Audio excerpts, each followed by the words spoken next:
কিছুক্ষণের মধ্যেই বড়রা সিঁড়ি বেয়ে নিচে নেমে গেল। রাতটা যেন আরো খোলামেলা হয়ে উঠল। রাতের হাওয়া একটু ঠান্ডা, একটু স্বস্তির।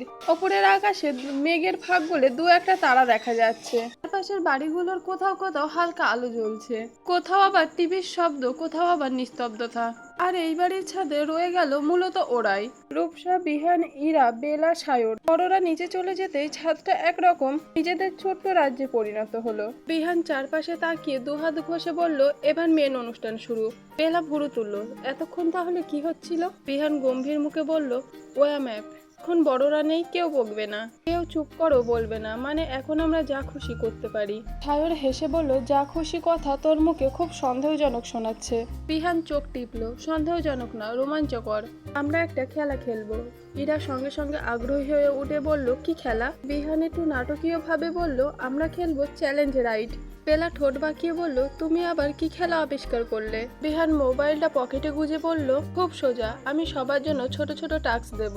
যে পারবে সে পয়েন্ট পাবে, আর যে পারবে না তাকে শাস্তি। বেলা হাত গুটিয়ে বলল, শাস্তি মানে কি রকমের? বিহান রহস্যময় গলায় বলল, সেটা পরিস্থিতি বুঝে ঠিক করা হবে। বেলা তৎক্ষণাৎ বলল, না আমি নেই। তোমার পরিস্থিতি বুঝে জিনিসগুলো সবচেয়ে বেশি ভয়ঙ্কর। ছোটবেলায় অনেক বিপদে পড়েছি তোমার কথা শুনে। বিহান আপত্তি জানালো, আরে না, এত অবিশ্বাস করিস নিজের ভাইকে। আমি খুব সুশীল একটা খেলা খেলবো। ইরা ফিসফিস করে বেলাকে বলল, এই সুশীল শব্দটা শুনলে আমারও ভয় লাগছে, আমিও এইসব খেলাতে নেই। বেলা হেসে মাথা নাড়লো। শেষ পর্যন্ত অনেক কথার পর খেলার নিয়ম দাঁড়ালো, বিহান একটা করে টাস্ক দেবে, সবাইকে সেটা করতে হবে।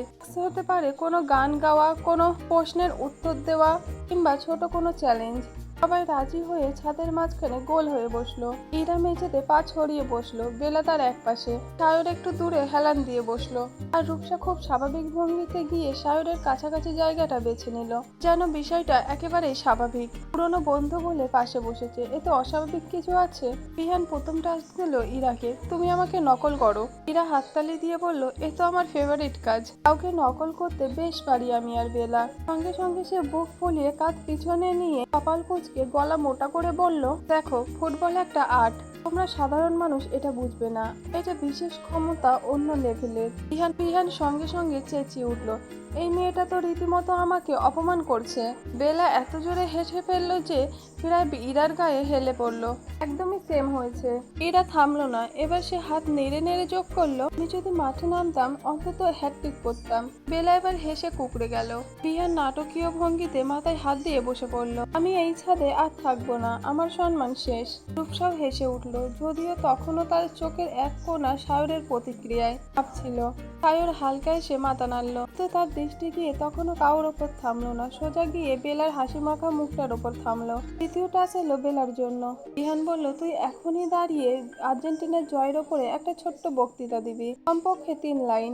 বেলা মুখ কুঁচকে বলল, আমি পারবো না, পারতেই হবে। ইরা সঙ্গে সঙ্গে উস্কে দিল, তুই তো আর্জেন্টিনার একনিষ্ঠ ভক্ত, শুরু কর। বেলা একটু গলা খাকড়ি দিয়ে নাটকীয় ভঙ্গিতে উঠে দাঁড়ালো, এক হাত মুখের ওপর রেখে বলল, আজকের এই ঐতিহাসিক রাজনীতিতে আমি ঘোষণা করছি, আর্জেন্টিনা শুধু একটা দল না, এটা একটা আবেগ, এটা অনুভূতি। আর যারা ব্রাজিল সাপোর্ট করে তাদের জন্য আজকের রাত শোকের রাত। কথাটি বলে সায়রের মুখের দিকে তাকালো। ইরা আর বিহান তো একসাথেই চেঁচিয়ে উঠলো। বিহান তো প্রায় মাটিতে গড়িয়ে পড়ে বলে, এই না হলে আমার বোন, কি ডায়লগ, বাহ বাহ, সবাই করতালি দাও।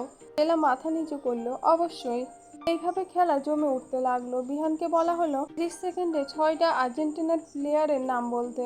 উত্তেজনায় 6 নম্বরে আটকে গিয়ে নিজের মাথায় নিজেই চড় মারলো। রূপসাকে বলা হলো, সবার মধ্যে সবচেয়ে বেশি নাটকবাজ কাকে মনে হলো? রূপসা হেসে বিহানের দিকে আঙুল তুলতেই সবাই হেসে উঠলো। কিছুক্ষণ পর বিহান দুহাত ঘষে আবার বলল, এবার আসল মজা হবে, এই রাইডে কাউকে ছাড় দেওয়া হবে না।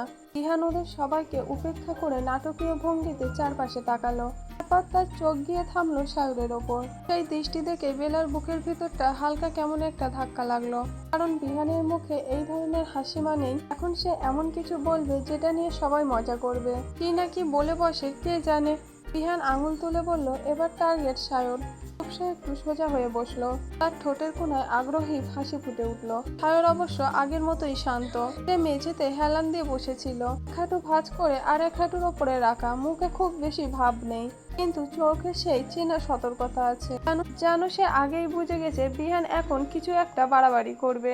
বিহান আর দেরি করলো না, হাত বাড়িয়ে বলল, তোর ফোনে শেষ তোলা ছবি দেখা।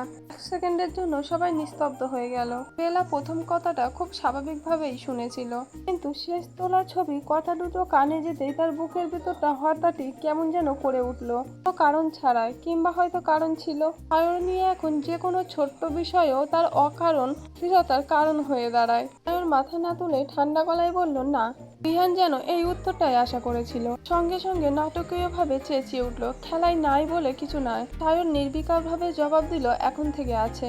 ইরা হেসে ফেলল, আরে দেখান দেখান, আগেই ডিপেন্ড নিয়ে বসে আছেন স্যার। বিহান মুখ কুঁচকে বলল, এই যে এটা কোনো কথা হলো, সবাই টাস্ট করছে, তুই এসে সরাসরি না বলে দিলি এভাবে খেলা চলে? সায়র এবার মাথা তুলে খুব শান্ত চোখে তাকালো, চলে। বিহান সঙ্গে সঙ্গে প্রতিবাদ করলো, না চলে না, একদমই চলে না। আমি এতক্ষণ ধরে সবাইকে বক্তৃতা দিয়াচ্ছি, বিভিন্ন প্রশ্ন করছি, আর তোর বেলায় এসে নিয়ম বদলে যাবে? সায়র খুবই নির্লিপ্ত গলায় বলল, হ্যাঁ। ইরা হেসে বেলার কাঁধে ধাক্কা দিয়ে বলল, তোর ভাইটার সাহস দেখ। সায়র স্যার এবার কি করে দেখার পালা। বেলা ঠোঁটের কোণে হাসি টেনে রাখ, কিন্তু তার চোখ একবার অজান্তেই সায়রের মুখের দিকে গিয়ে থামলো। সায়রের গলাটা স্বাভাবিক, মুখটাও শান্ত, কিন্তু তার এই না বলা ভঙ্গিটা আজ অদ্ভুতভাবে দৃঢ়, যেন ফোনটা দেখানো কোনো সাধারণ অনীহা না, বরং এমন কিছু আড়াল করে রাখার জেদ, যেটা সে কোনোভাবেই কাউকে জানতে দিতে চায় না। লোক সাহেবের কথাই যোগ দিল, আরে দেখালেই তো হয়, এমন কি আছে তোর ফোনে? শেষ ছবি মানে কি খুব সিক্রেট কিছু? সায়র এবার তার দিকে তাকিয়ে খুব ছোট্ট করে বলল, আছে। শব্দটা খুব ছোট্ট, খুব সাধারণ, কিন্তু তাতে এমন এক চূড়ান্ত ভাব ছিল যে সবাই এক মুহূর্তের জন্য থেমে গেল। এরা ওহো বলে চোখ বড় বড় করে হেসে উঠল।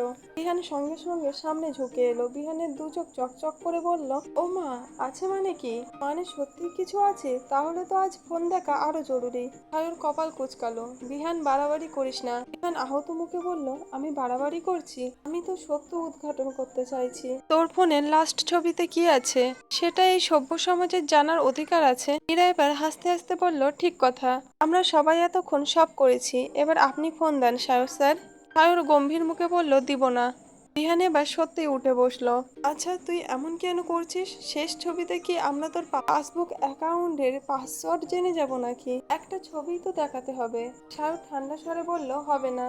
বিহান জেদি স্বরে বলল, হবে, তুই নিজে না দেখালে আমি কিন্তু ফোন কেড়ে নেব। সায়র এবার হালকা ভুরু তুলে বলল, চেষ্টা করে দেখ। এই শটটা এমন ছিল যে ইরা আবার হেসে উঠল। বিহান ভাই, আজকে আপনি ভুল মানুষকে টার্গেট করেছেন। তো বিহান ছাড়ার পাত্র না, সে আরো একটু এগিয়ে এসে বসলো। এক কাজ কর, ফোনটা আমার হাতে দিবি না, তুই শুধু স্ক্রিন খুলে লাস্ট ছবিটা আমাদের দেখিয়ে দিবি, ব্যাস। এতটুকু ব্যাপার নিয়ে এত নাটক কিসের? এবার বেলার বুকের ভেতরটা আবার কেঁপে উঠলো, কেন সে নিজেও জানে না।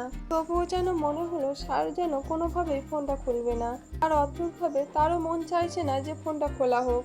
কেন এমন মনে হচ্ছে তা সে বুঝতে পারছে না। সাহেবের হালকা হেসে বলল, আমিও দেখতে চাই।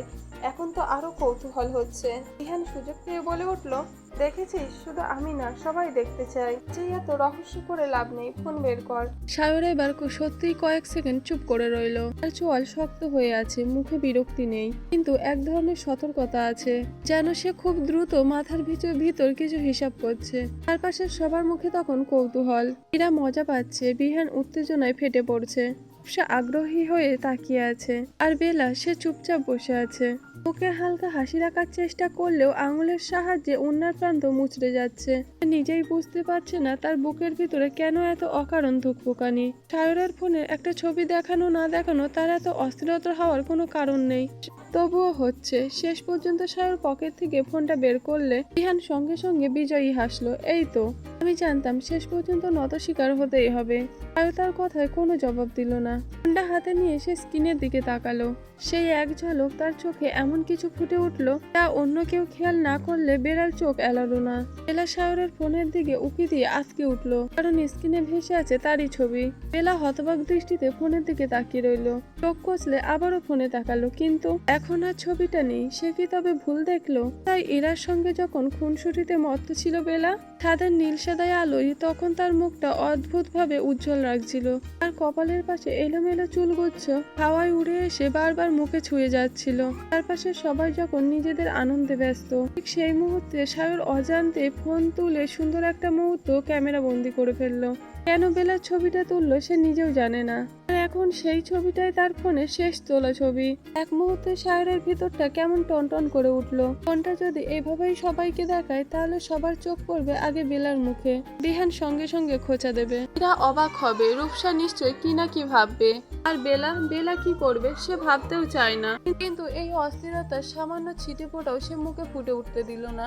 স্বাভাবিক ভঙ্গিতে সে হালকা স্পর্শে গ্যালারিটা স্ক্রল করলো, এমন ভাবে যেন কেবল ফোন আনলক করছে।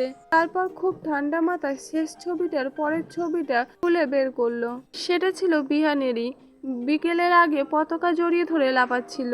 সেই সময়ের তোলা একটা বেখাপ্পা হাস্যকর স্টাইলে। এরপর ফোনটা বিহানের দিকে এগিয়ে দিয়ে বলল, নে দেখে নে আর শান্ত হ। বিহান বিজয়ী ভঙ্গিতে ফোনটা হাতে নিয়ে বলল, এই তো এতক্ষণ ধরে না না করার পর শেষমেশ। কথা শেষ করতে না করতে সে স্ক্রিনের দিকে তাকিয়ে থমকে গেল। তারপর বলে উঠল, আরে শালা, এটা তো আমার ছবি। পরবর্তী পর্ব সবার আগে পাওয়ার জন্য চ্যানেলটি সাবস্ক্রাইব করে বেল আইকন অন করে দিন।